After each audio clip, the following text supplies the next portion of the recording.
पता नहीं आप मीडिया वालों को क्यों लगता है कि मैं मुश्किल इंग्लिश और मुश्किल से इंग्लिश बोलती हूँ। आपसे अच्छे तो होटल के डेफ हैं। डेफ? बहरे। एक तो अंग्रेजी का तर्जुमा भी मुझे खुद ही करना पड़ता है।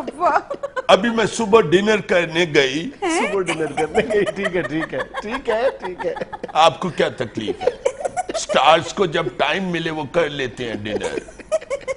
सुबह मैं डिनर करने गई होटल में, तो मैंने पूछा व्हाट इज, यानी क्या क्या है। What is? तो उसने यानी डेफ ने बताया ऑल सम इज, सब कुछ है। Some is. मैंने कहा हेड फुट इज, सिर पाए है। अच्छा। उसने कहा इज। मैंने कहा फिर लिया मेरा मुंह की बेखंडी है। जब मैंने 1 प्लेट खा ली तो मैंने उसे बुलाया, मैंने कहा एंड इज, और है। आगे से कहता है नो फिनिश। फिर मैंने कहा ब्रिंग 1 ओपन माइंडेड बोतल। ढक्कन खोल के बोतल ले आ। वो ले आया। मैंने इतने सुकून से कैंडल लाइट डिनर किया। Sunlight was coming, good song was walking, बड़ा प्यारा एटमॉस्फेयर था होटल का। सॉन्ग वाज वॉकिंग, गाना चल रहा था। डेफ ने फिर आके मुझसे पूछा मैडम एंड सम, और कुछ? I said no handsome, go and bring the mathematics. Mathematics साहब लेके आ। मैं की खादा है, मैनू नहीं याद रहंदा मैं की खादा है। ना मैनू ये याद रहंदा मैं की खादा है, ना मैनू ये याद रहंदा कि किदा किदा खादा है।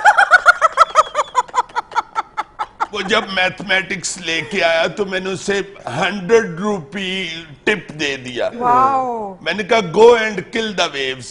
किल द वेव्स, जा जाके मौजा मार। आपकी अंग्रेजी बहरा ही समझ सकता।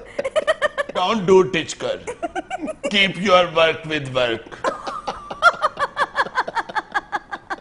अपने काम से काम रखे सर। आप इन्हें छोड़ें, ये बताएं कि मंगनी टूटने की वजह क्या हुई? वजह क्या होनी थी? बस मिसेस थंब गुम गई। Mrs thumb? ओ जाहिला, थंब अंगूठा, मिसेस थंब अंगूठी। बस एक मिसेस थंब के पीछे उन्होंने मेरी इंसल्ट शुरू कर दी। Then I became straight with them. Straight with them? हाय सीधी हो गई। मैंने कहा व्हाट इज योर टाइमिंग, तुम्हारी औकात क्या है? मुझ पर कीचड़ जंपिंग कर रहे हो। Big living not. Big living not क्या है? बड़ा रहंदा नहीं। यानी अब फिर से आप रिश्ते की तलाश में हैं। यस, इसलिए मैं बाहर जा रही हूँ, और कोई मुझे स्नो विंडो देखने का शौक नहीं। Snow window? बर्फबारी। भारी विंडोज सर।